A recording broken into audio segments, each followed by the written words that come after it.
Thank you for joining us for today's special session. My name is Corinne Waldow. I'm the Senior Director of Economic Vitality at the Boulder Chamber. To get us started, we are live interpreting this session into Spanish as well. So I'm going to introduce my cohort, Berenice, to also give instructions on how to do that, which is the globe at the bottom of the screen. You press it and then you pick Spanish to enter the Spanish part of the session.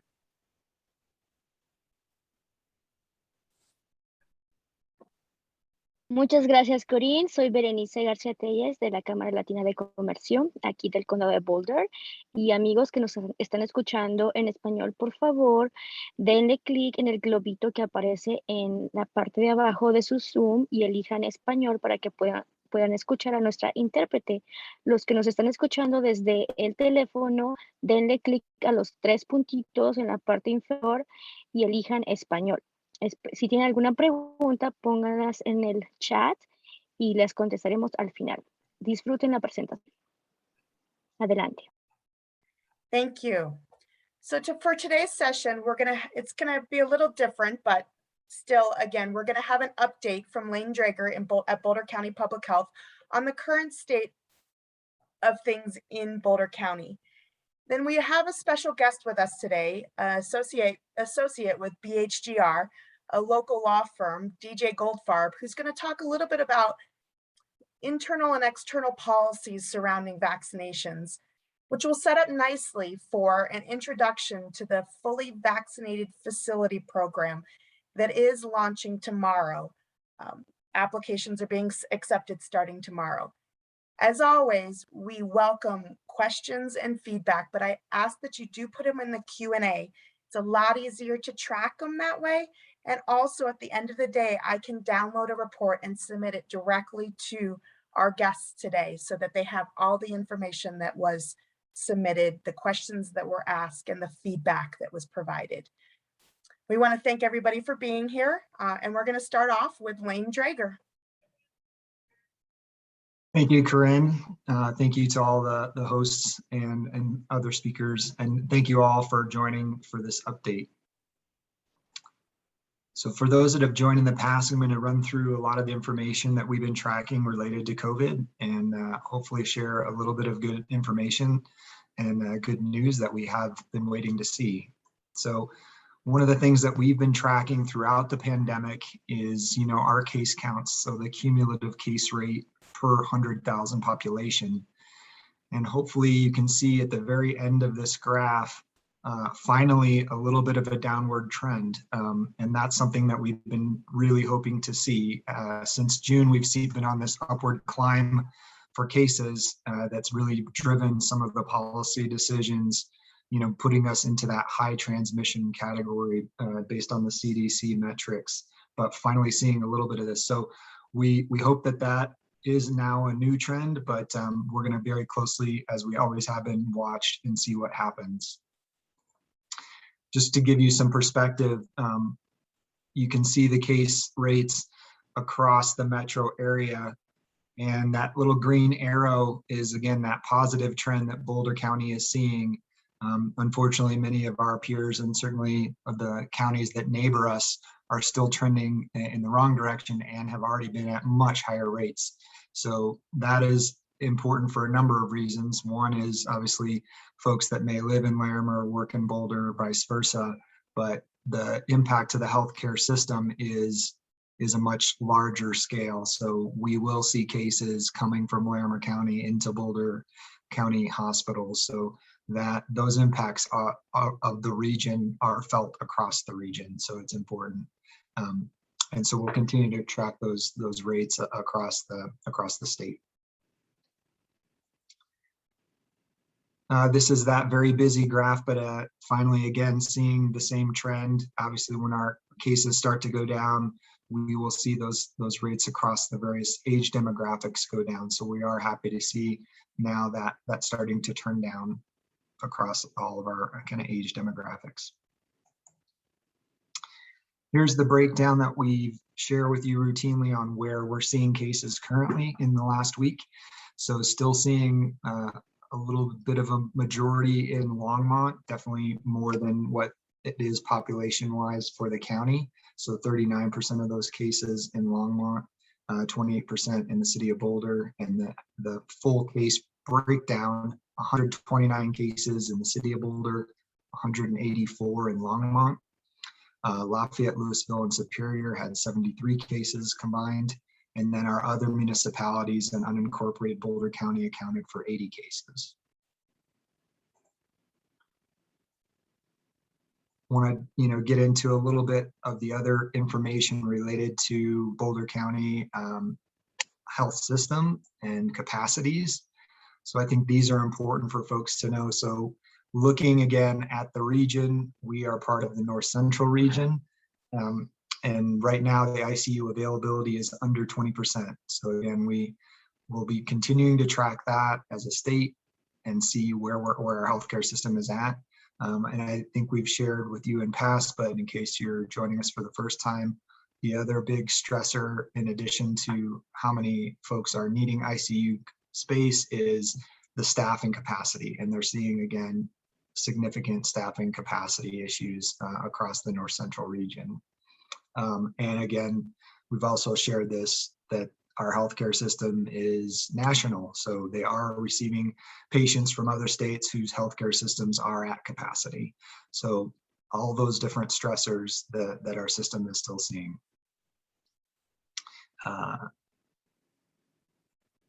What we're seeing, again, death-wise, there have been 17 deaths so far in the second and third quarters of 2021. And as you'll see, the tracking, the majority of what we saw last year started to happen a little bit later in the year. So right now we're a little ahead on cases. We're also ahead on deaths of where we were heading into the fall last year. So that is continues to still be a concern on what we might see this fall. Testing, a little bit stable, which is better. We had that steady climb on our testing positivity results. So not seeing that continuing to climb. So hopefully, again, trending wise, we see positivity drop as we see case counts drop. But we'll continue to monitor that very closely. And give you a little information on where we're at vaccination wise. Of our total population, we have about 240,000 residents that are vaccinated. So 68.3% of our residents have a full course of vaccine. And again, the numbers, when you look at percent of population versus percent of eligible population. So eligible population would exclude those folks that are not old enough to receive a vaccine, as well as some of the folks that have an inability to get a vaccine, not ones who have chosen not to get a vaccine. So 77% of our eligible population are fully vaccinated. So we still have a ways to go to get our community at a high enough level where we expect vaccine to really kick into a herd immunity, especially with the Delta variant. So we will continue that push to get folks vaccinated. And again, as we talk about more, the program we're launching tomorrow, it is an effort to really incentivize and support businesses in getting vaccines in place. And we have a host of sites we're still pushing folks to get good, accurate, updated information.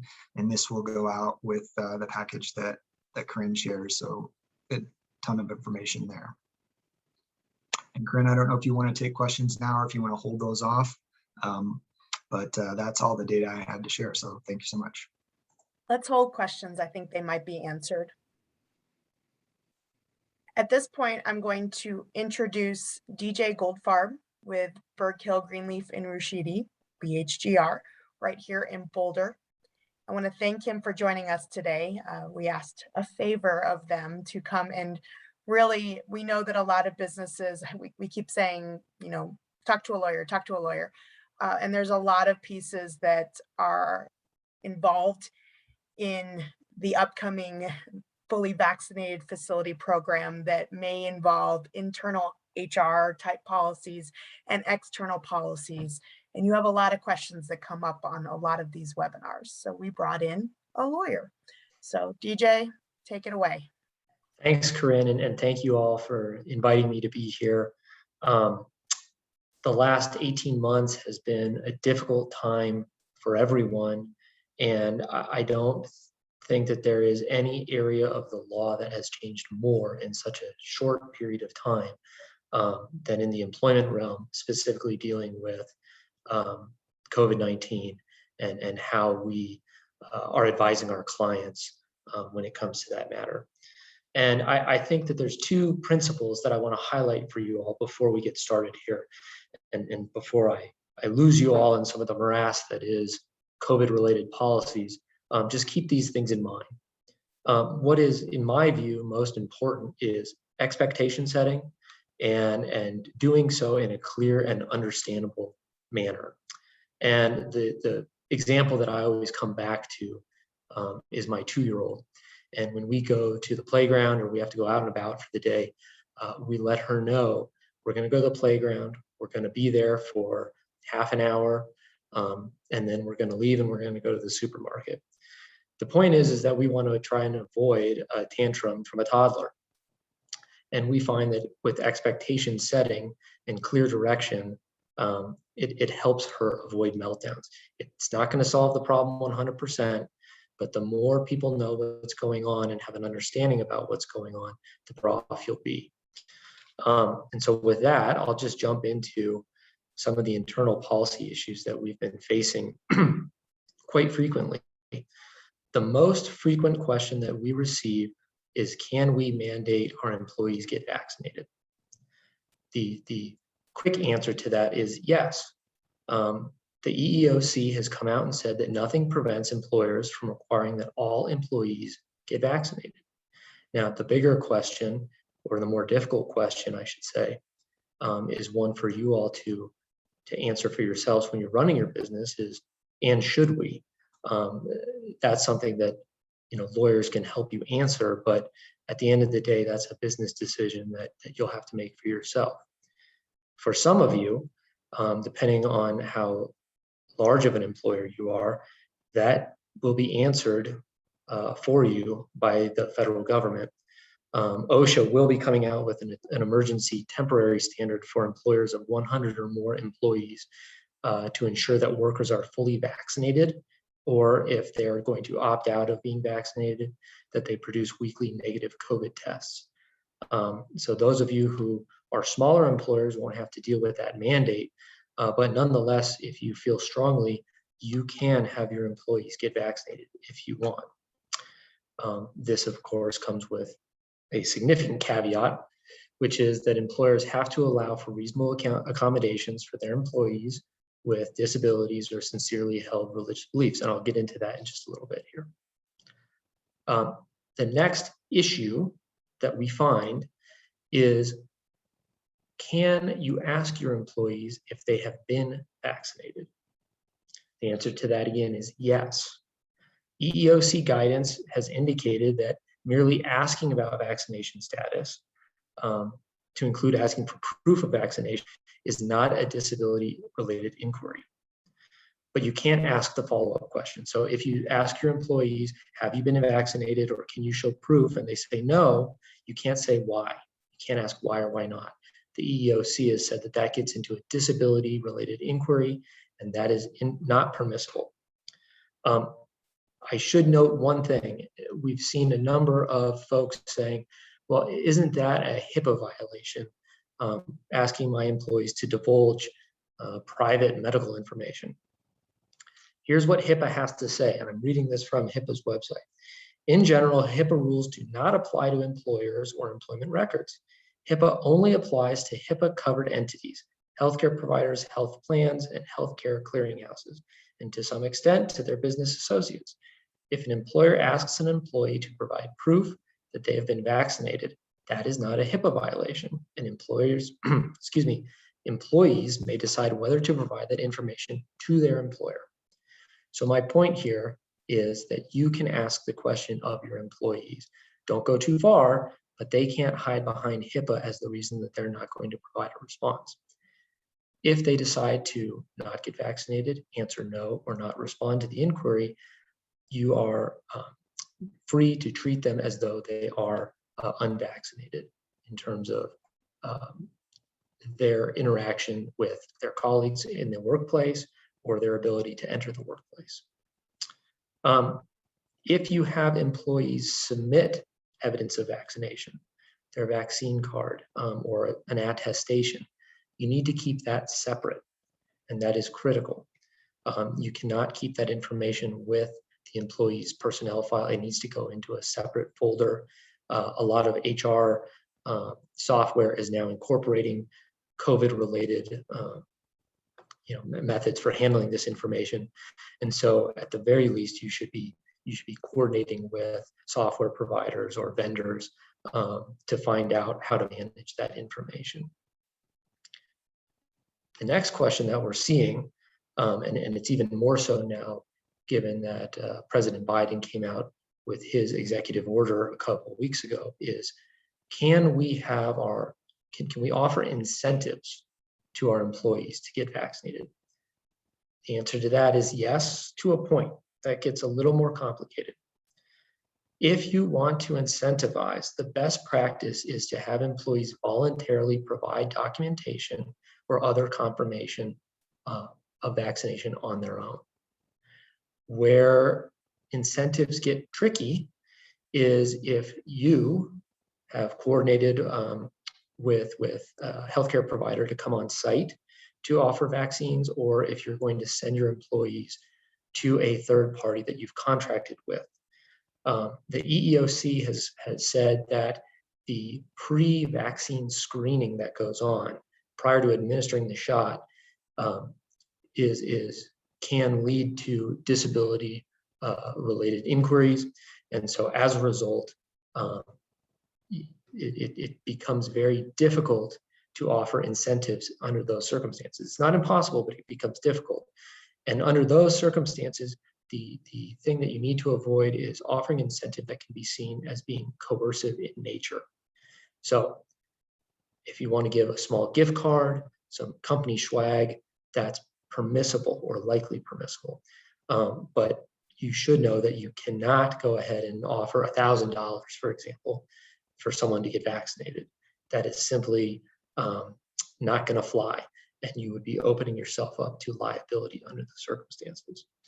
So other than just pure cash payments, other carrots could be pay time off to get the shot. It could be pay time off to recover from getting the shot. Perhaps a water bottle, a t-shirt, some really minimal type things. Obviously, if you're going the route of large cash incentives, you should consult whether it's with an attorney on that or just going to the EEOC's FAQ website. They have a lot of great information. But the bottom line there is that you need to address incentive programs with care.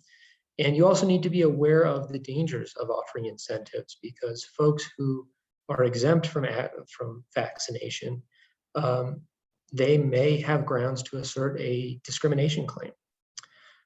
The idea there being that if I exempt myself for a disability-related reason or because of my religious beliefs, why should I miss out on a significant cash payment just because of my beliefs or my physical condition?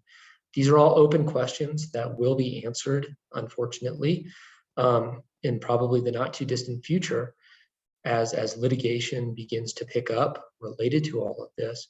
But right now, it is a danger and it is an unknown for employers. Like I said, we'll get answers soon, but it's just something to be aware of and to issue spot for you all. The idea, though, is keep everything as uniform as possible. And so if you're going to offer this incentive, it should probably be to all employees, not just specific groups or on a rollout basis. if the idea is, well, we have a client who wants only vaccinated folks to come into their facility, and we're doing electrical work for them. But we have divisions of electricians.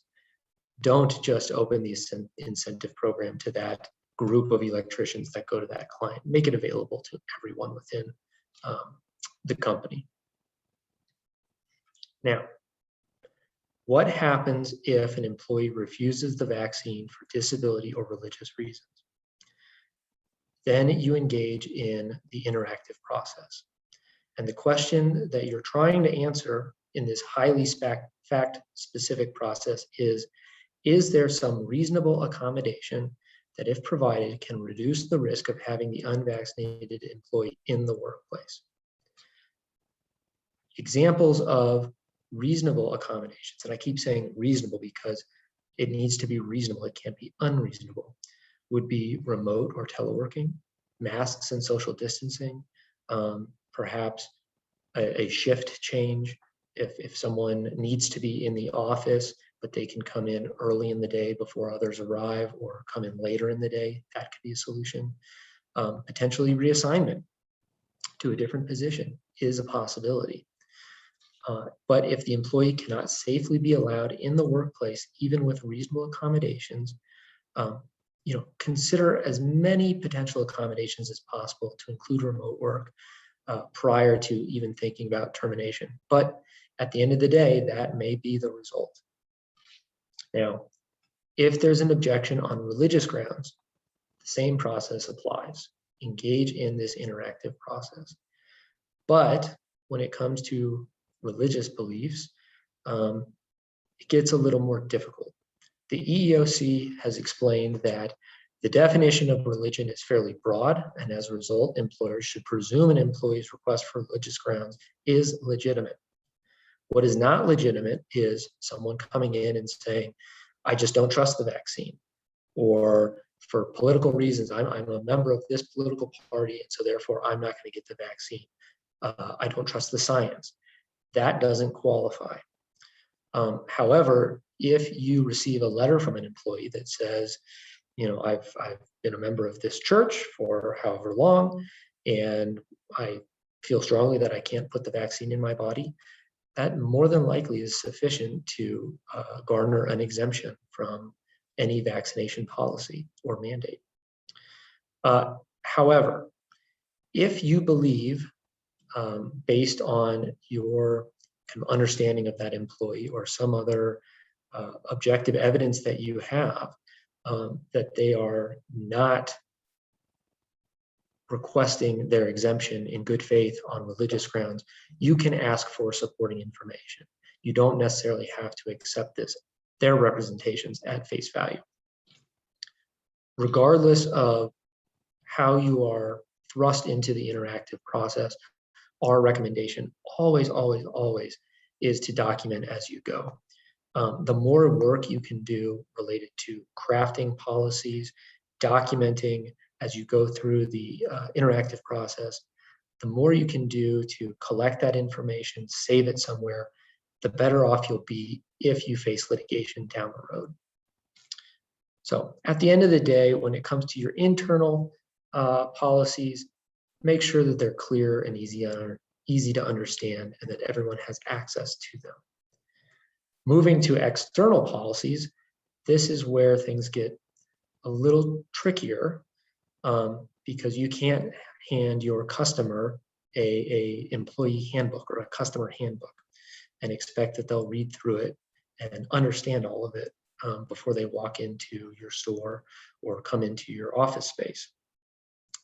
With that said, the biggest question that we're getting is, can we require proof of vaccination? The answer to that is yes. It's really no different than the no shirt, no shoes, no service policy. Generally, private businesses can decide who they're willing to serve and on the terms on which they will impose on their customers to dole out that service. Again, one caveat being that this has to be done in a non-discriminatory way. You can't discriminate on race, gender, religious affiliation, sex, etc.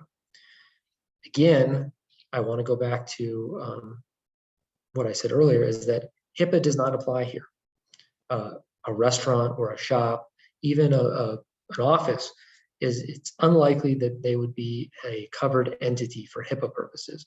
And so if someone comes in and you say, the only way you can enter my store is if you show proof of vaccination, they can't hide behind, oh, this is going to be a HIPAA violation if I answer this question.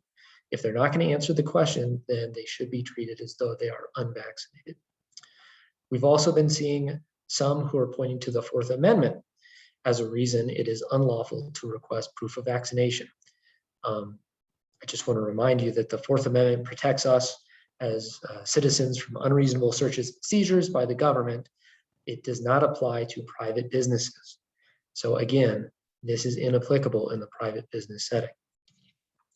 With that said, the ADA and the Civil Rights Act of 1964 might apply, but these federal laws and their state counterpart, the Colorado Anti-Discrimination Act, they deal with discrimination, such as refusing service based on disability, race, creed, color, sexual orientation, marital status.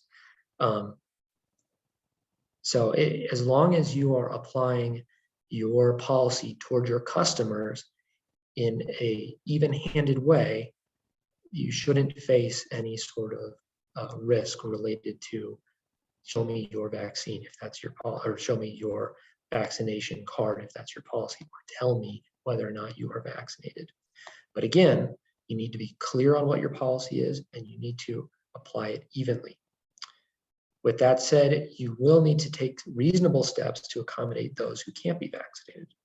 So for instance, having someone show a negative COVID test is one option. Requiring the use of PPE is always a good option. You know, having them, if you're unvaccinated or if you're unwilling to show that you're vaccinated, you have to wear a mask. You could also have the beginning of the day for a couple hours, for a 2-hour period, could be everyone who enters your store has to be masked, regardless of vaccination status. Or setting up a private dining area for those who are not vaccinated. Those are all options. But just like in the internal employment setting, there are limits. Asking a restaurant owner to build a whole new wing to their restaurant is unreasonable for financial reasons. And so just remember, there may not always be a reasonable accommodation. Again, these are all very fact specific and require significant evaluation. But nonetheless, it's worth it to spend the time thinking about these issues. I should also say that if you're a business, whether you're seeking to verify customers coming in, their vaccination status, more importantly, your own employees' vaccination status, not only will you have to keep that information separate, especially in the employee context, but you'll also need to be aware of Colorado's data privacy laws. At present, if a Colorado resident has their personal information exposed in a data breach, there are certain notification requirements, both to those individuals as well as to the AG's office. You should be aware of that. Beginning in January of 2023, there is a more stringent data privacy law that will go into effect, and you should plan for that. So at the end of the day, we can offer best practices and general steps that you can take to minimize risks both internally and externally. First, create a vaccination plan. Consider mandatory policies, or at the very least, consider a vaccination policy that encourages your employees to be vaccinated. Apply these policies uniformly. If you're going to mandate vaccinations, prepare to collect that information from your employees. Or if you're going to require folks coming into your business be vaccinated, prepare to train someone to ask everyone who comes in the door the question of, are you vaccinated or not? Have policies and procedures in place to request and collect and keep that information confidential.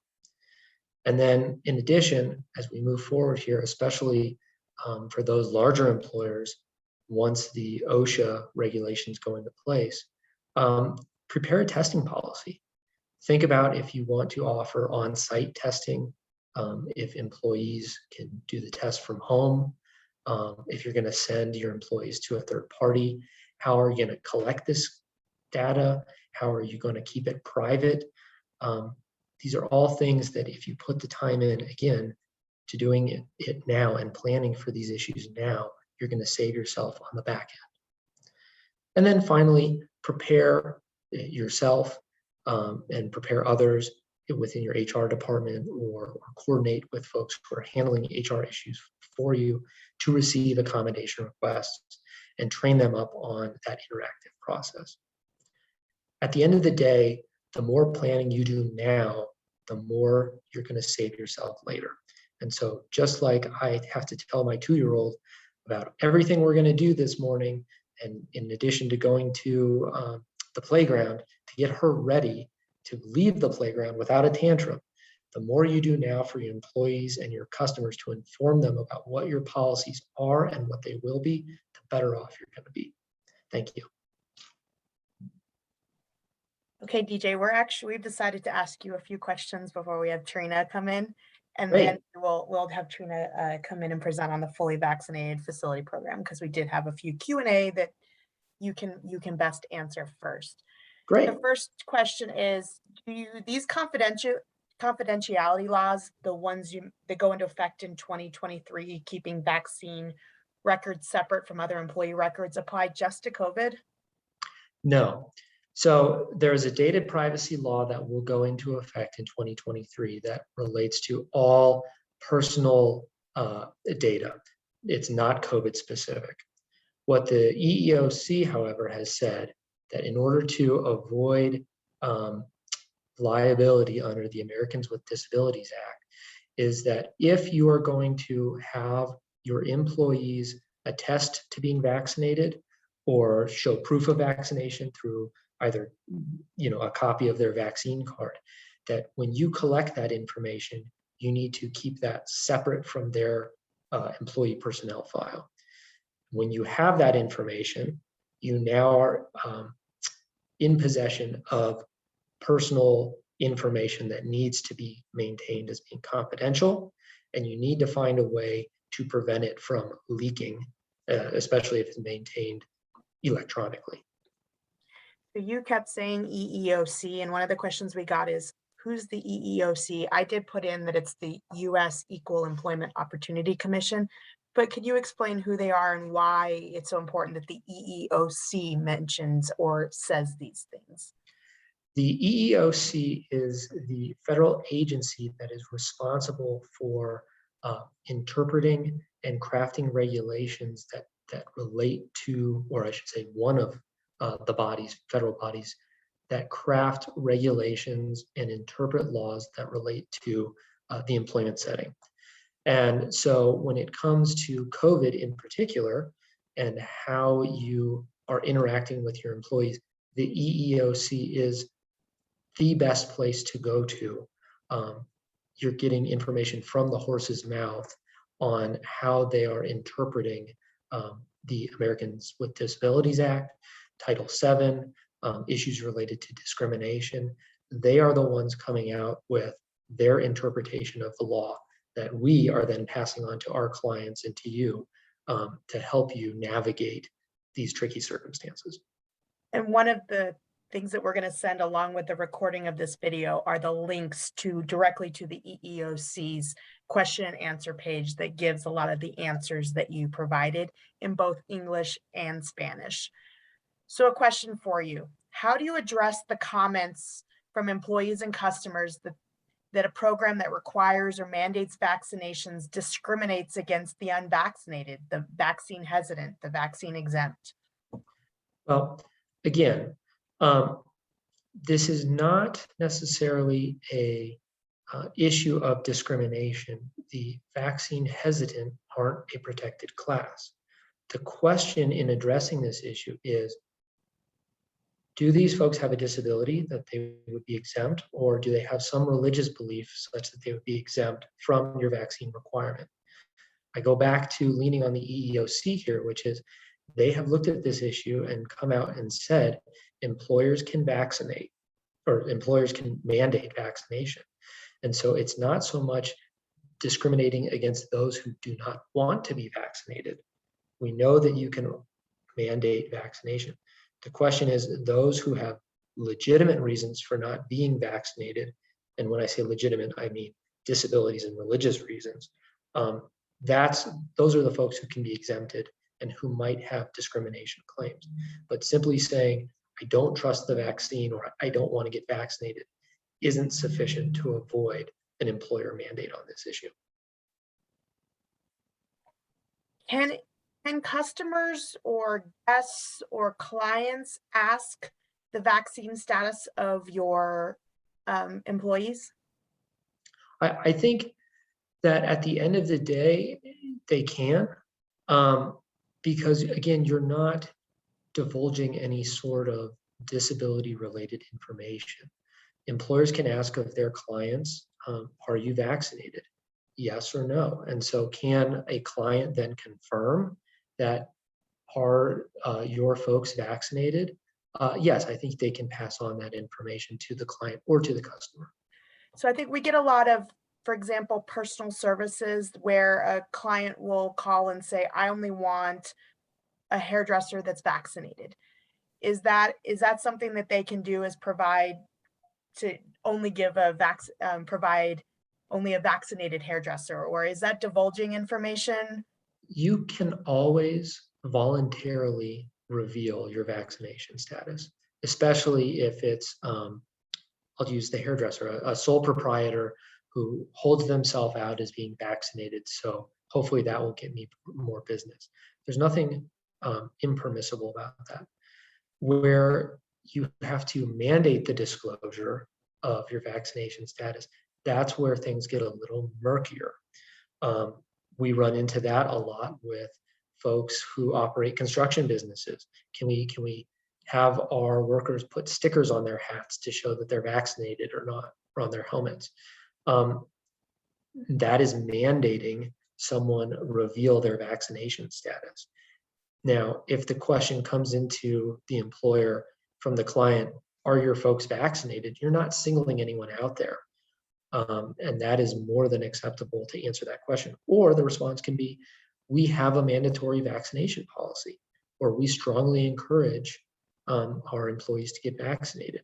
And that can be enough to give out the information and communicate what needs to be communicated without divulging any inappropriate information. All right, I'm going to ask you 2 more questions, and then I'm going to move to the fully vaccinated facilities program. And then you're actually going to be brought in for some further questions later on, but I'm going to do 2 more.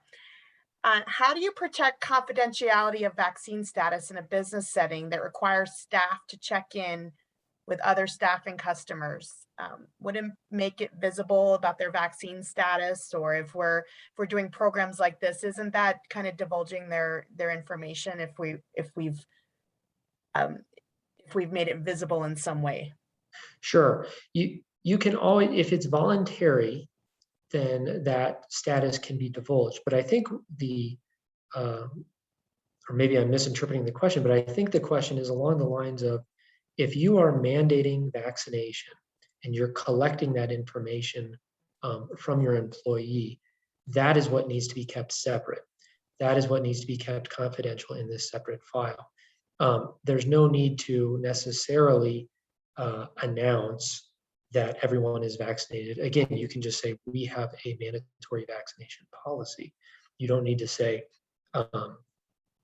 John Smith is vaccinated on your website.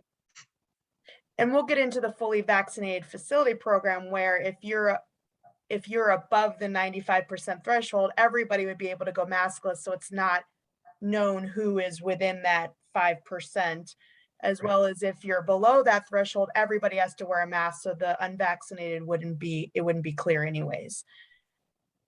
All right. And then actually I have 2 more questions for you. Can employers ask contractors their vaccination status? That is a great question, and it is being significantly impacted by President Biden's recent executive order. Granted, that is for federal contractors only at this point. What we are seeing quite a bit of right now is that it's being written into contracts. If you're going to work for us, you need to have your folks be vaccinated. The question that is the most difficult right now is what happens when in the middle of a project, it is now required that our employees be vaccinated.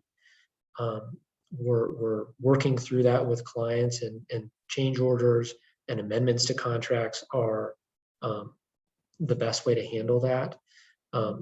Unfortunately, that's the best answer I can give without knowing really specific information. So the attendees have made a liar out of me. Apparently you're pretty popular, so they just put in a couple more questions. Is the 100 count for the employers who have over 100 to mandate vaccines under the OSHA? Is it for one site or as a whole organization? If I knew that, I would be a very, very wealthy man.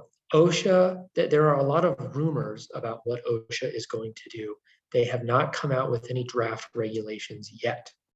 There is chatter that the 100 employee requirement is going to be per business, not per site. And so what I mean by that is, again, I'll use a construction company as an example. If you have 10 people working on a site, that one might argue, well, that doesn't meet the threshold. But I think what's going to happen is that they're going to look at the company as a whole.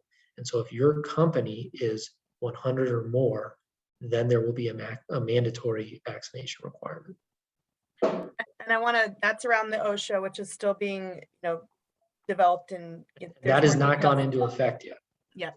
But Ashley from your law firm has put into the chat in more details around the federal contractors mandate. And so she put the links into the chat. I just wanted to point that out. All right. Can you mandate employees inform the company or HR if they tested positive for COVID-19? Yes, because COVID-19 has been assessed as being a direct threat to workers. And so you should have a policy in place. Quite frankly, you should have it already. And if not, that should be on your to-do list. But you should have a policy in place for how your employees need to notify you, being the employer, of a positive test and what you're going to do about that. Because not only are you responsible for the health of that person, or I should say, you're responsible for the health of those in the workplace. And so you need to know, and under these circumstances, you can know if someone has COVID, if they've tested positive, and then assess what needs to be done as a result of that. Quarantining, making sure that they're not coming back into the office for that 2-week period, complying with CDC recommendations and CDPH recommendations. So I'm going to ask one more, and then I'm going to get to the last one. Do I have to provide a religious exemption for my guests if I'm asking guests, visitors, members of the public to show proof of vaccination? When it comes to your customers, both for disability-related exemptions and religious exemptions, I think probably the best practice at this point, without much guidance on the matter, is to accept their representations at face value. But that doesn't mean that just because they have a religious belief that they can't be vaccinated, that they can't wear a mask, or that they can't sit outside or social distance. You may need to find a way to accommodate, or you should find a way to accommodate them, but it's not a get out of jail free card such that they can just walk through your store willy-nilly without any thought of how that impacts your other customers. All right, thank you, DJ. We will come back to you, I am sure of it. At this time, I'm going to have Trina and Indira come on. and they're doing the next part of the presentation, which is to talk a little bit about the launch of the fully vaccinated facility program. So Trina is a county attorney, and Indira is the division manager of communicable disease and emergency management at Boulder County Public Health. So we're lucky to have both of them on today, and take it away, Trina. Thank you, Corinne, and thank you, DJ. That was really informative and helpful. I hope our guests found that too. I am going to follow up with the details around the fully vaccinated facility and events program. But before I get into those details, Dr. Gujral is going to speak to some of the science behind why we are offering this program and some of the science behind our mask order, because our program is driven by this science. And if businesses and individuals can understand and know about the science behind it, it might help you to develop the policies and the practices to best implement this program within your indoor spaces. So Public Health Order 2021-08 is our universal indoor masking order. Public Health identified 3 main goals of issuing orders and implementing policies with respect to this pandemic. First and foremost, we want to prevent unnecessary deaths and significant illness. Second, we don't want to overwhelm the healthcare system. And third, we want to safely return to normal activities. To achieve these goals, we have identified several approaches. And one of them is acknowledging that we really need to accelerate our achievement of community immunity, and we really need systemic approaches. And so we're reaching out and asking employers, businesses, facilities to partner with us and become a part of this fully vaccinated facility program to help us achieve this community immunity. And I'm going to let Dr. Gujral speak now about the science of this. Thanks, Trina. And I invite Trina to jump in and anytime you want to make a comment. So I'm Indira Gujral. I'm a epidemiologist, the division manager for communicable disease and emergency management, and manage a lot of COVID response in the immunization world, epidemiology and emergency management, along with some harm reduction programs. And I wanted to spend a little bit of time because one of the questions that comes up is when does the pandemic end? And I wanted to spend a little bit of time talking about that. And then also giving some historical perspective.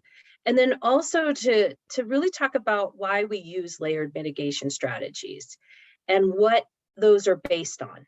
And then I'm going to present some data. And then I believe Trina's going to talk a little bit more about the vaccinated facilities program.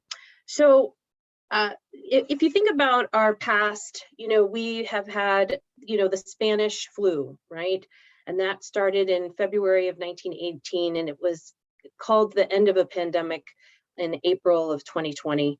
And when we take a look at other past influenza virus, like large pandemics that impact the world, most of them take a few years before they become what we call endemic, which means that it's circulating at a much lower level, and it's just kind of part of our routine case investigations that we do all the time. And the difference between influenza and COVID is that influenza actually behaves very differently than COVID. COVID makes people sicker for longer. It increases the infectious period in which people are sick. And unlike influenza, there are many viruses, and we're still learning more about COVID, that don't necessarily always create what's called durable immunity. And these include viruses like norovirus or rotavirus or RSV, and you've probably all experienced them at some point in your life. And what that means is that the antibodies that people get from being sick, like with influenza, that protects you and you build those antibodies up. But with COVID, the science is still kind of out. And so that's why CDC has not changed their direction about immunity with COVID, and does not look like people having COVID over 90 days as being immune. And we do see people get reinfected. So the science is slowly emerging in this space. But I wanted to share that with you because I think some questions had come in the past, like why can't we just say you've had COVID and so you're immune? But the science isn't quite there yet. And the other thing to consider is that with the emergence of variants, with COVID variants that we're seeing, along with the disparities in vaccination that we see across the globe, it's really going to be challenging for us to predict how long COVID will be with us, because the variants among the unvaccinated can really drive new variants that then impact us. And we're not sure, all the time if our new current vaccines are going to hold up. So what we do know is that vaccines are effective at protecting people. And really the pandemic, and I think Lane said this earlier in the presentation, will end when we have enough people vaccinated in the community. And so Trina presented some of our goals, on the first slide, which included really safely returning to normal activities. And so since we don't have a crystal ball and we don't know how long this is going to be with us, it is important for us to strive to mitigate as much as we can. And in order to do this, we are using what's called a layered mitigation strategy. You've probably heard many people talk about that. And this helps to prevent the transmission and spread in the community. And so many of you are familiar with these strategies, right? So this includes masking, social distancing measures, stay-at-home orders. We've closed schools. There's been, limits to visitors in certain areas where people are at high risk, like at long-term care facilities. We see vaccine mandates rolling out. We see capacity restrictions. So these are all different types of layered mitigation strategies. And these strategies are really applied based on the epidemiology, meaning what's the community transmission look like? How are, who's being impacted? What are segments of the population that are more at risk for hospitalization or death? What's the severity of that disease look like among them? And then also healthcare delivery. Are we able to maintain our healthcare delivery? Do we have, and what do our vaccination rates look like? And the emergence of these variants. So that's just the epidemiology component. Then there's also our community characteristics. So these are the size of our community, the population characteristics. Does everyone have equal access to healthcare? Do they have the ability to get to a doctor if they're sick, or to consult with someone? Or access to a hospital. And then also what Lane, shared earlier is the impacts of other communities. How do the other communities outside of Boulder County influence and impact us? The other pieces are really on that healthcare capacity. We monitor that very closely. It makes us very concerned if we start to see healthcare workforce staffing shortages, if we see capacities reaching high levels where we're concerned that people who need to have, other types of non-COVID treatments, that they have access to healthcare. So we look at testing, ICU capacity, PPE. That was an issue early on. It's not so much of an issue now. But one issue that we're seeing is the access to monoclonal antibodies, right? So these monoclonal antibodies really help prevent from people getting really sick, but some of our hospitals are reporting they can't get access to them, right? So all of these things impact. And then the other piece that we have to look at is our public health capacity. Our ability to do our job, to do case investigations and contact tracing is super important for preventing the spread, because that's actually considered best practice. So the other thing is, do we have resources in the community to help people who are isolating and quarantining?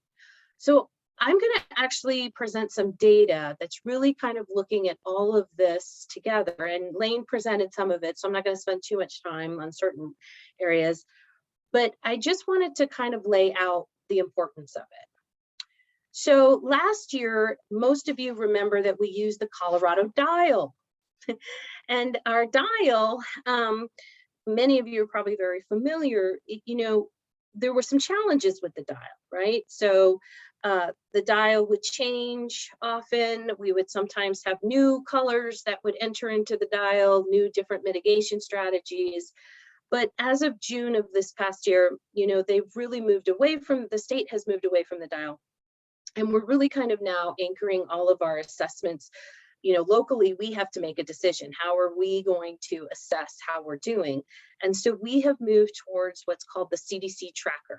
And if you haven't checked it out, it's pretty cool. You can actually get all the data down to the county level across the whole country. And this tracker helps us to identify how we're doing. And it's based on two metrics: the total number of new cases per 100,000 per persons in the past 7 days, and then also looking at that percent positivity rate for testing. And so right now we are doing fairly well. I'm sorry, we're doing well in testing at 3.9%, which is less than 5%. That tells us that not only do we have good access to testing, but that people are actually in the community going and getting testing. If you go above 5%, that tells you that there is actually greater need for people to get to testing. So we're doing well as a community in that space. But we are still holding at high transmission in terms of our case rates, right? So this 165.24 case per 100,000 is actually a decrease from what we saw last week, which was closer to 185 cases per 100,000. So we are starting to see some positive trends downward. But this tracker becomes really, really important. Next slide. So one of the things that we have done is take kind of a historical view of using this CDC transmission tracker, and we've gone back since the very beginning of how have we been doing using this new metric system over the past since March of last year. And so what we see here is this historical graph of counts plotted over time, and we see these rises and falls. And these uptick of cases, related to this U surge. We also saw that winter surge that happened, and then we saw a spring surge, and then over the summer it went down and decreased. And then you can see that we moved up again in August. So this is really a vicious cycle that we really want to get out of, because we put mitigation in place, and then we start to see an uptick of cases, and then a downtick of cases, and then potentially you can see a rise come again. And so the important piece here also is that red line there, that represents high transmission. It doesn't just represent high transmission, it also represents our public health capacity. When we exceed that red line, it means that we have to go into what's called surge conditions. That means that we cannot investigate and keep up. Our public health capacity can't keep up with all of the case investigations that we need to do, which we know are best practice to prevent transmission in the community. And so that is also something that's very concerning for us. And we're averaging about 62 cases per day in terms of how we need to respond. Next slide. So I also wanted to share with you that some of you have heard about the Delta variant. And when COVID first came out, we call that the wild type, right? That's the original virus that came. And that's really what we faced last year. Then last winter and last spring, we saw the emergence of what was called the Alpha variant. I'm sure most of you remember the Alpha variant, and they moved away from naming the variants based off of the country of origin so that there was no discrimination. And so now what we see was the evolution of the Alpha variant, and that Alpha variant took over, and it was actually 2 times more transmissible than the wild type variant, which was what we saw last year. And then in June of this year, we started to see this huge increase in the Delta variant. And today, the Delta variant is the predominant strain that we see across the country. And the Delta variant is with us full time now, 100%, almost 100% of our cases. And what this graph illustrates is the last summer, which is in black, which really represents kind of that wild type strain. And that's when we also didn't have vaccines available. We had a mask order in effect also last summer. And this year, which is represented in orange, this past summer is a larger portion. what it shows is that we're starting to see increases, but you have to keep in mind that a larger proportion of our population is vaccinated, and yet we see this rapid increase in cases. And that's because the Delta variant is even 2 to 3 times even more transmissible than the Alpha variant. So that tells you that what we're dealing with here is a rapidly evolving situation in which this Delta variant is driving a lot of what we saw this summer.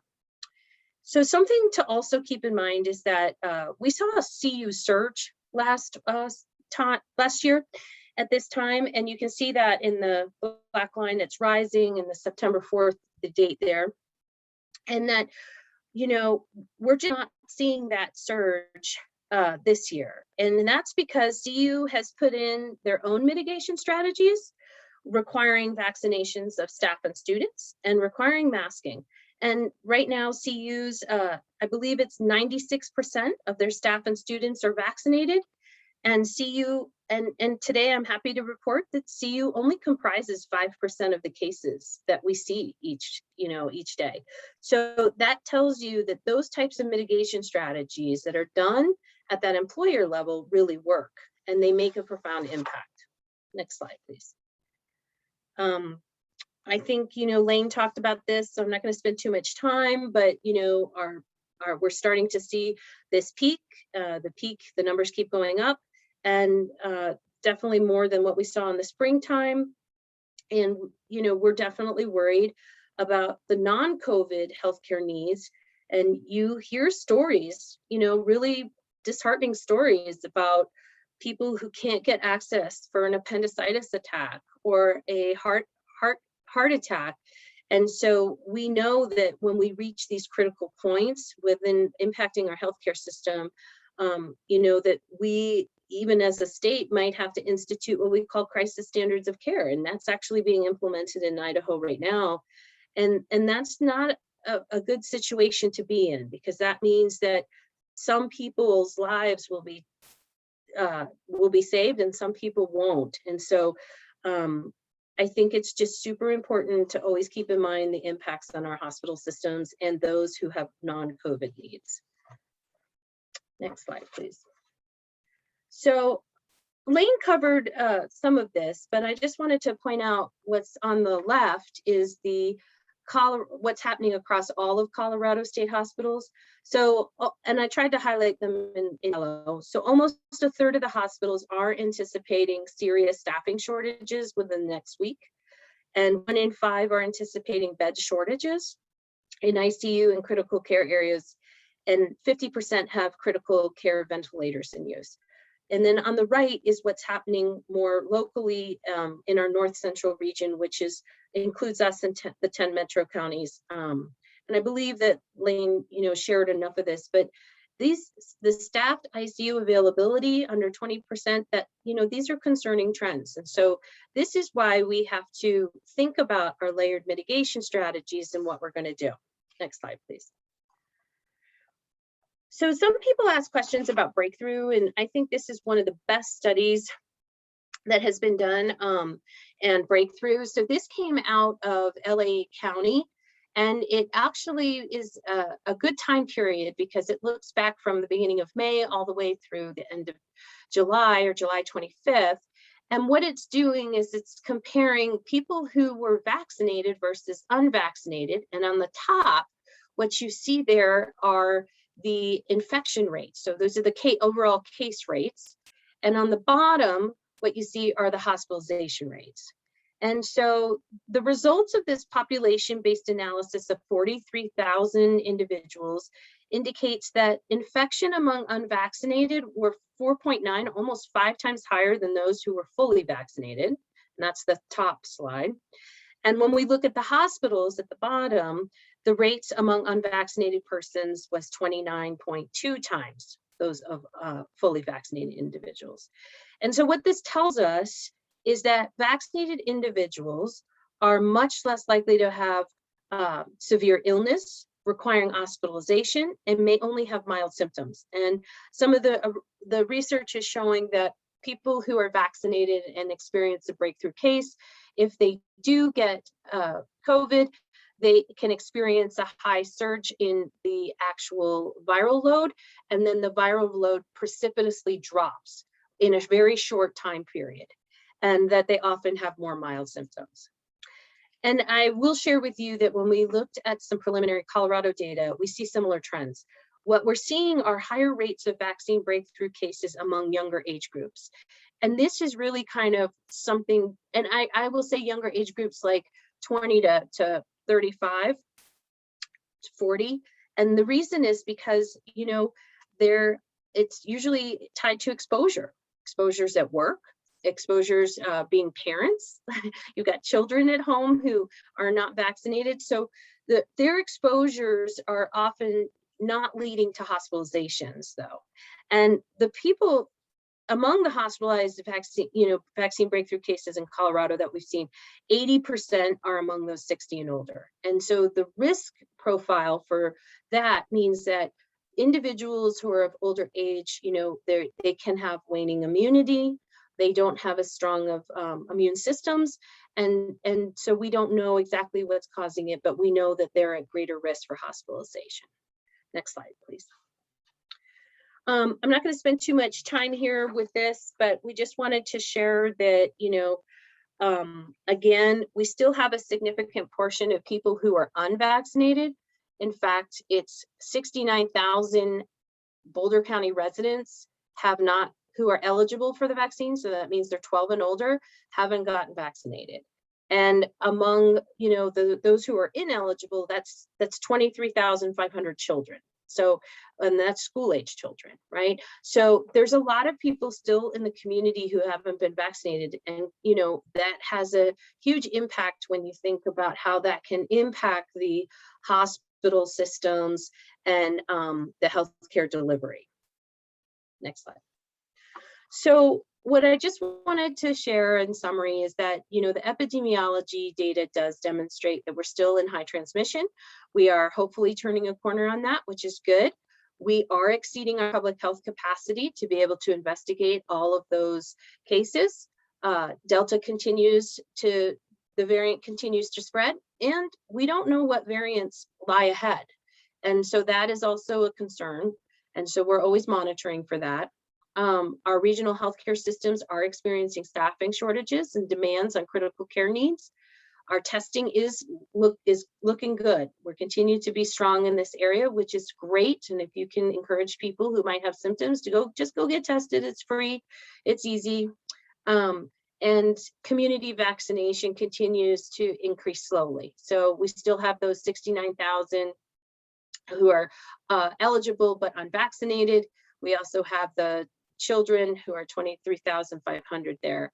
And then we know that masking may be helping to reduce all this community transmission. So we're definitely happy with that. And then before we move into this next piece, I just wanted to talk a little bit about why we're doing a vaccinated program, right? So what we're trying to do is reduce risk, right? There are certain environments in which there is higher risk for exposure to COVID. These include your house. Your household is one of the highest risk places to get COVID. It includes congregate settings, our jails, our shelters, long-term care facilities, places where people are congregating and they cannot have that social distancing or ventilation that we need.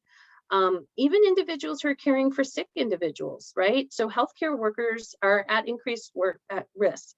There have been frontline workers in certain factories and manufacturing settings that are also at risk, and that there are places and spaces with indoor ventilation. And this is really important because they can lack physical distancing and you can get high respiration. So what we are talking about is a conversation about reducing risk for businesses. So that includes vaccinations, right? We've just shown all the data that shows how effective it is, increasing our airflow, increasing our distances, limiting capacity, symptom screening, online scheduling, keeping up the hand hygiene, and really limiting the number of unvaccinated individuals in your facility to less than 5%. Why? because we want to limit the risk that that individual provides to other patrons. And then the last piece I want to say is that, you know, a silent majority is out there, and that is that people do want to continue masking. And so it's really important, if you go through this program, that you also support people who want to wear masks, because there will be people that, you know, because of their age or their immunocompromised status, or you don't know what's happening in their personal life, and that could be in their household too, that you definitely want to encourage masking as well. Thank you. Thanks, Dr. Gujral. I'm going to jump into the fully vaccinated facilities program. Just as a starting point, a reminder that our public health order requires masks in all indoor spaces that are not your residence. And it provides certain exemptions and exceptions. And one of those exceptions is the approved fully vaccinated facility or event once you get approval from Boulder County Public Health. This is a voluntary program. No business is required to do this. You should decide as a business or an event organizer if it is the right program for you. We hope that you find it is, but no one is required to apply. The application process will open on September 24th, and the most comprehensive information can be found at this link. The fully vaccinated facilities and events is flexible. It can apply to your office space, it can apply to a gym, a restaurant, or an event venue. I want to highlight it can also apply to single events. It can also apply to a single room within your indoor space. For example, if you're a recreation facility and want to designate a single room as your fully vaccinated room, it can also apply at specific times of day.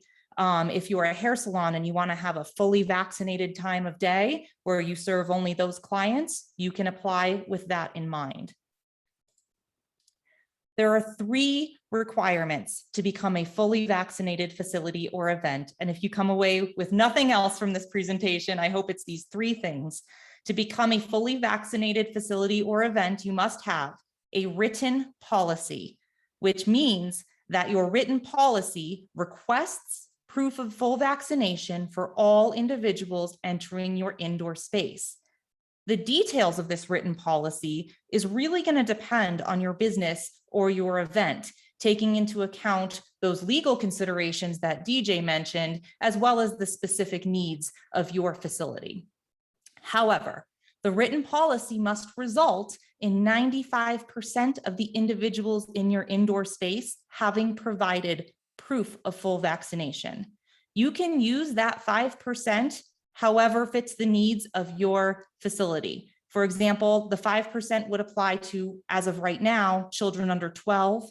It would apply to individuals with religious exemptions or medical exemptions, or if there's another exemption that your facility needs or requires. The third component are these additional mitigation strategies that Dr. Gujral just mentioned. No single strategy is a requirement of this program. I want to emphasize this. These are all recommendations. What we want is for businesses to consider these mitigation strategies. We recognize everyone's business and facility is different, and a strategy that might work for one business might not work for another. But we want every single business to think about this, and you will be asked about it in your application process. A little more detail on the written policy. As I mentioned, the only requirement is that you have a written policy and that you're requesting proof of full vaccination for the individuals entering your space, and the policy must achieve that 95%. We recommend, as you're drafting these policies, that you address what your plan is for individuals who refuse to comply with the policy. The second requirement, the 95% vaccinated, as I mentioned earlier, you can have up to 5% unvaccinated. We recommend that you outline in your policy how you will use that 5% if you choose to use that 5%. The additional mitigation strategies, I won't go over these again. These are all the things that Dr. Gujral mentioned that we would like businesses to consider to help keep all of your patrons safe, particularly if you are engaged in this program and are permitting everyone to remove their mask. The fully vaccinated facilities and events program does require you to look at proof of vaccination. That can be in an original or paper copy form. It can be a photo on the phone. It can be through the My Colorado app, which is a digital ID authorized by the state of Colorado. Some questions have come up. Can I use a third-party app, for example, MindBody, with which I understand gyms and other businesses might use and has a vaccination verification process in it? Yes, is the answer. You are responsible for making sure that your third-party vendor actually gets this proof of vaccination, but you may absolutely rely on a third-party vendor, and we would expect that to be mentioned in the application. If you are approved and when you are approved as a fully vaccinated facility, we ask that you go ahead and put one of these signs, proof of vaccination required. You'll note that this mirrors the mask required sign. It's just a different requirement. This will signal to your customers that you are in fact a fully vaccinated facility and that proof of vaccination is required for entry. As Dr. Gujral mentioned, we ask that you please do honor individual decisions to continue to mask, even if an individual is fully vaccinated and not required to mask. One question that has come up repeatedly is, what about my outdoor space? The public health order has no requirements for outdoor spaces.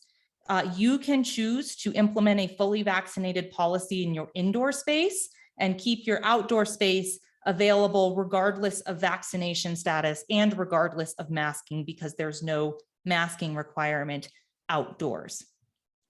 And one just little caveat is that there are federal and state entities out there, and if they have a more rigorous order, that would apply, and masks might be required under that federal order or state order.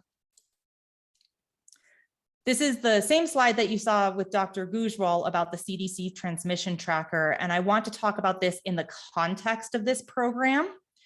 While we are in substantial and high transmission, masks are required. So if you're operating as a fully vaccinated facility, you need to be checking proof of vaccination and having implemented your policy so that you can allow the removal of masks.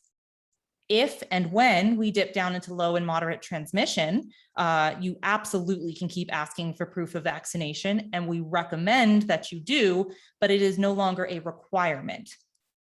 Should we move back into substantial and high transmission, you would not have to reapply for the program. You just have to make sure that you are once again requiring proof of vaccination under your written policy and achieving that 95%. This is that historical view of the CDC transmission tracker to give folks an idea of what that would have looked like historically. Graphing this over the last year, we would have been in masks for the entire winter season, well into June. And some links to where you can find additional information. And recognizing we are running a little bit out of time, I can take some questions or kick them over to Dr. Gujral or DJ. Yeah, so let's get some questions in. There's some technicality questions around, well, I'm the only one on screen right now. There's some technicality questions around the fully vaccinated facility programs that I'm going to ask, and whether it's Tessa or Trina or somebody that can answer that. So how long will approvals take once an application is submitted? And again, the applications start tomorrow, are open tomorrow. Tessa, welcome to the Hi, stage. thank you. We are going to do our best to review those as quickly as possible. Right now, we're saying within 2 weeks you'll hear back. We are prioritizing the businesses that did the self-attestation form, who had already implemented a program as of September 3rd, so that there won't be an interruption in that exception that they already have approved. There's a bunch of questions about size of businesses. At 95%, if you're less than 40 employees, you can't even have one person not vaccinated, because you don't even meet the threshold of the 95%. Or if you have over 40 employees, but on any one particular day, you may only have 20 people in the office, you have no area of error there. Everybody would have to be vaccinated to come into the facility that day because the 95% doesn't work out. What do you say to those businesses? We are encouraging every business who is wanting to implement this policy to apply, and we will work with businesses on a case-by-case basis. I think, if people are intending to implement this as best as possible, we'll work with them on mitigation strategies and how they have their office set up and who is in when. So please, we're encouraging you to go ahead and apply, and we'll reach out to you for more information. I know that gyms and fitness facilities, for example, on Monday brought this up as an example of something that was limiting for them. And there was additional discussions that were made just particularly around that industry. So, I think about 7 questions have come in around that one particular area. So you're encouraging apply, bring this up in the application, but you can talk through some of your scenarios, your office, what Yes. you can do. We've been monitoring the chat during this and are adding in a special section around notes for these kinds of cases that people are bringing up in the chat. Right, this question might be for DJ, it might be for Trina, it might be for Tessa. Are fully vaccinated events or facilities required to allow entry to those who say they have a medical or religious exemption to getting a vaccine? Trina, you might mention, around that 5%, and then DJ, you can talk a little bit again about the reasonable accommodation or whatever needs to happen in there. So the requirement is that you get to that 95%. I'll let DJ speak beyond that. Yeah, I think that that 5% offers you some wiggle room, but remember, like what Trina was saying, is that you can have this outdoor space be open and available to folks as well. And so is it a perfect solution? No, but it's probably a reasonable one. Okay. Trina, in the fully vaccinated program, if we're at or above 95% and bring in an outside partner for a meeting, say one outside person to a meeting, how do we handle that? Can we avoid asking them their status if that one doesn't bring us above that bring us above or below that 95%? I think the answer is yes, because they just fall into that 5% if you don't know their vaccination status. However, I would strongly encourage you to develop a policy around visitors, because we will ask about one in the application, and I think that might be best practices. Okay, I'm going to add this. There's 2 parts to this question. So DJ, I think these are both for you. Are health conditions or adverse reactions to previous vaccines or prescription drugs part of a medical exemption? You keep saying disability exemptions. Does disability encompass previous health conditions or health concerns around vaccines? Possibly. A disability under the ADA is a physical or mental impairment that substantially limits a major life activity. And so oftentimes in determining whether or not there is a disability, a person will provide some sort of doctor's note that says this is what's going on, this is how it impacts a major life activity. And so adverse reactions to past vaccines, possibly, but without some supporting information, you don't have to, as an employer, just accept that at face value. What is considered a medical exemption? From a vaccine policy, it would simply be that, it shouldn't be a medical exemption, it would be a disability exemption, would be the more proper way to characterize it. But it would just be that that person does not need to be vaccinated if you're having a mandatory vaccination policy, but they would still need to comply with any social distancing or masking policy that you had in place.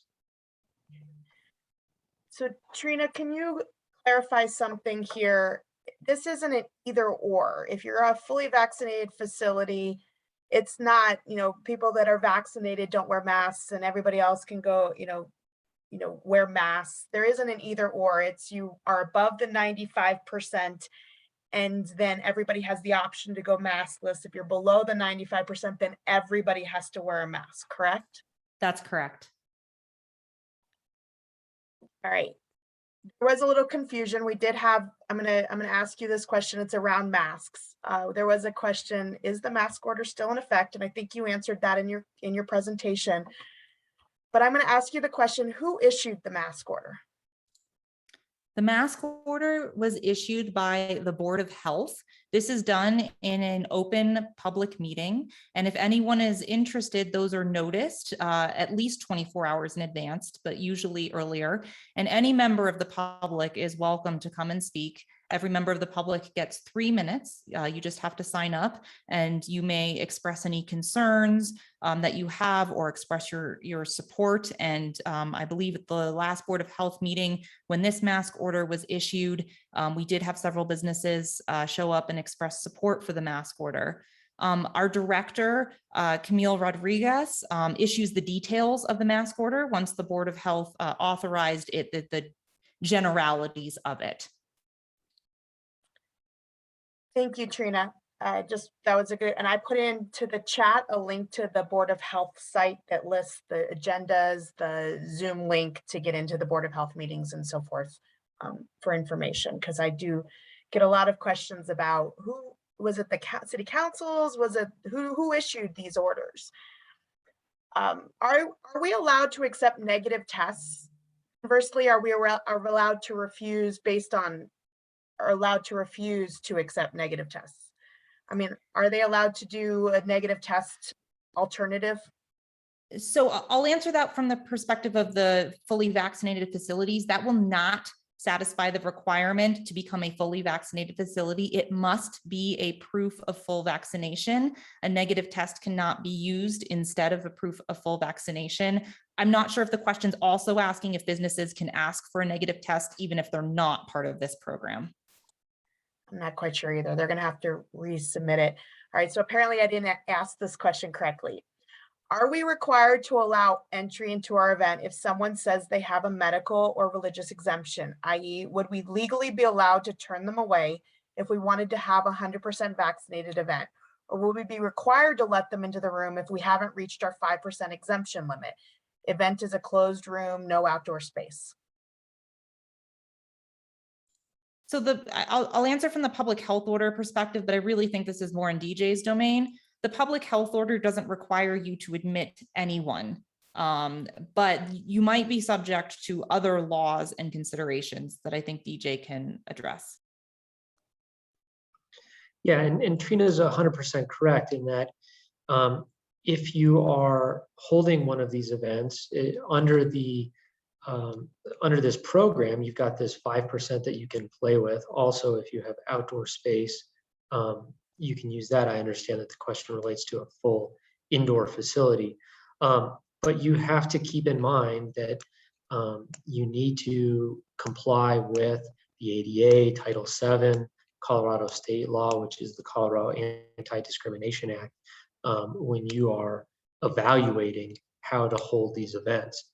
And so if the question is, are we going to weigh complying with the fully vaccinated program and federal and state law, obviously, if it were my client, I would tell them that they need to work with the county to see if there's a reasonable resolution, but also that state and federal law is something that you simply cannot ignore. Okay, thank you. So I hope I asked it correctly this time. Sorry about that. All right. So to clarify, if one unvaccinated person is not at work, can we remove masks and wear them when that one person, can we remove masks when that person's not at work and wear them when that one person is at work? So there's a lot of variables that are missing here. You know, how have you applied to be part of the approved fully vaccinated facility program? So the way I'll answer that is please apply to be part of the fully vaccinated facility program. It might be the situation that everyone can unmask if you're an approved facility, even that one unvaccinated person. Of course, you could choose as a business to ask that one unvaccinated person to continue to mask, subject to DJ's further legal analysis. They're also probably a rather small facility. So if that one person was in the office, most likely everybody would have to mask because they wouldn't be above the 95%. Yeah, and we're getting a lot of great questions about these small facilities. And I just want to echo what Tessa said earlier. We want to work with businesses here. If you're a small facility and there's only 12 of you, I see a comment in the chat about that, please apply. Tell us what your situation is. Tell us about your mitigation strategies, and let's have a conversation. Thank you for that. If an employee or something that makes us under the 95% refuses to vaccinate, that this program's not an option for us, correct? And this might get into a little bit about with DJ as well. How do you deal with employees that refuse to vaccinate?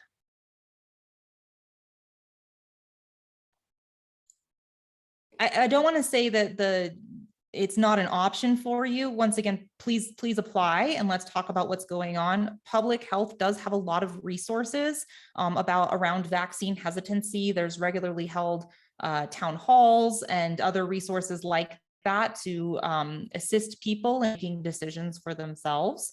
DJ, I don't know if you want to add on to that. Yeah, it goes back to what sort of policy do you want to put in place? And if you feel strongly that you want to be a part of this program, you can require folks be vaccinated. If someone refuses, and if, again, going back to what I said earlier, if it's just because they don't trust the vaccine, that's one analysis that applies. If it's disability or religious related, that's quite a different situation.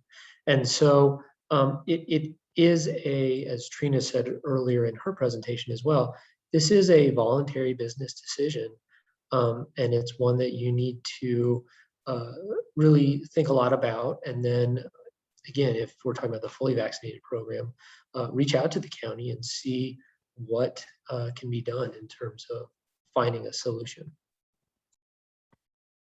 Right. If we're asking about vaccine status, and I think this is more about customers, asking about vaccine status and showing proof of vaccine, and this needs to be held private. How do we do that? How do we assure that we're maintaining the privacy of our customers and guests?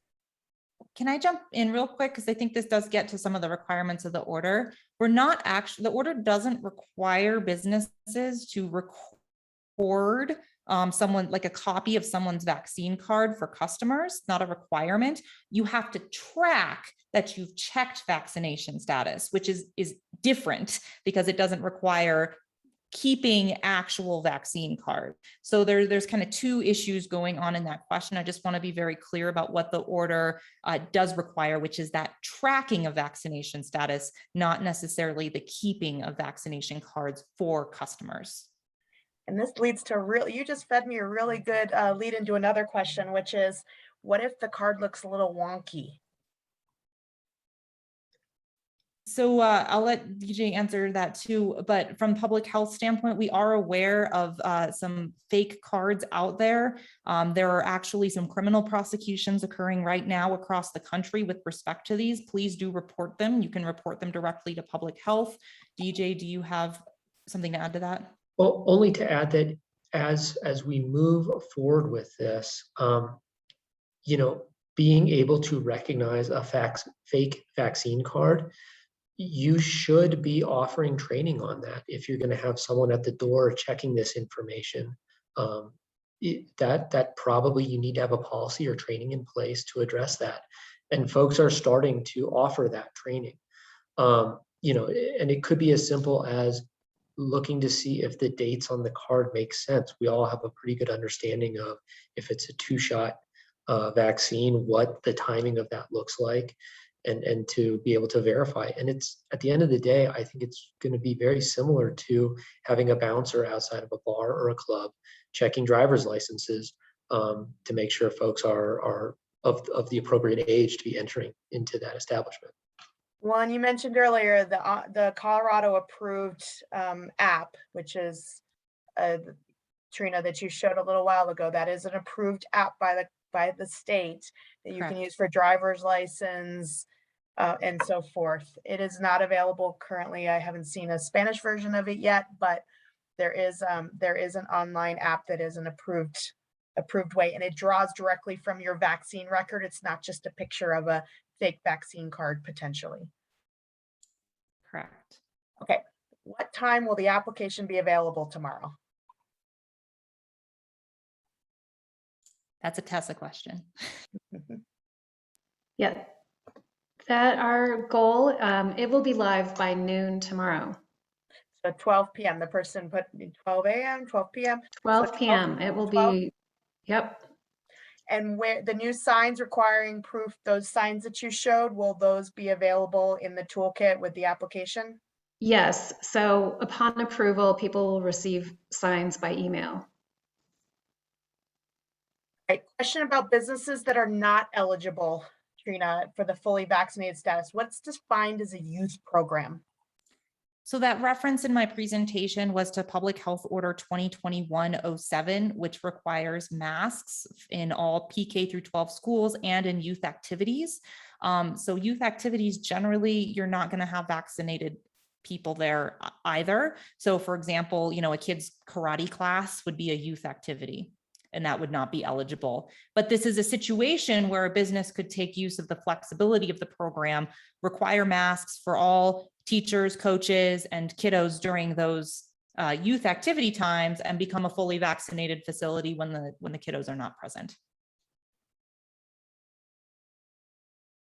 Okay, so I'm going to ask this question the way it's written, and then we're going to close out here pretty quickly, and then any additional questions, we're going to continue. There's a website and a link to an email address on the website to ask further questions. You can continue to forward questions to us, and then we'll send out more information as it launches. So this might be for DJ, this might be for Trina, this might be for Tessa. You guys are all great. So for a business that has an indoor space and gets approved for the program, customers wanting to sit inside could only sit inside with a proof of vaccination, correct? There's more. If they don't have proof or have an exemption, are you saying that we can refuse service to the indoor space, but they could sit in the outdoor space, i.e. a patio? However, the restrooms are indoors. So how do we deal with that particular issue? That is such a great question. That's why I asked it, and I wanted to read it. It's a fantastic question, and I think it's going to depend upon how the facility is set up. And I think once again we go back to I just love how thoughtful these questions are. But that would go back to the application. Just go ahead and apply. Let us know what's going on. And if we see any epidemiological concerns, we'll have a conversation about it. But I don't think I can answer that holistically without knowing more details.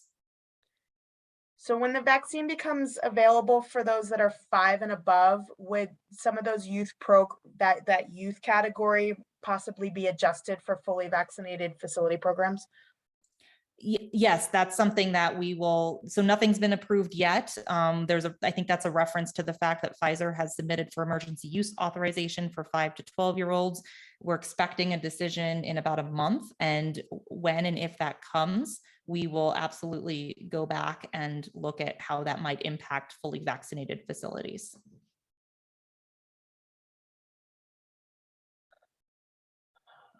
All right. Again, I think we have a lot of questions about, we're gonna be over our 5% allowance because of that one additional employee who we can't accommodate outside the office. Again, your advice is apply. Let's work with you. Let's talk about these situations. What do you say? How do you address your clients or your staff that feel that this is an irresponsible program, and that masking is still the best bet and we shouldn't be unmasking? Dr. Gujral still on? We have 2 questions around this. I'm paraphrasing both questions together. Yeah, I think that's a really good question. And one of the opportunities that we have when you apply for this program is to talk about mitigating the risk um, by looking at your space, right? And are you working in an office space that has a closed door?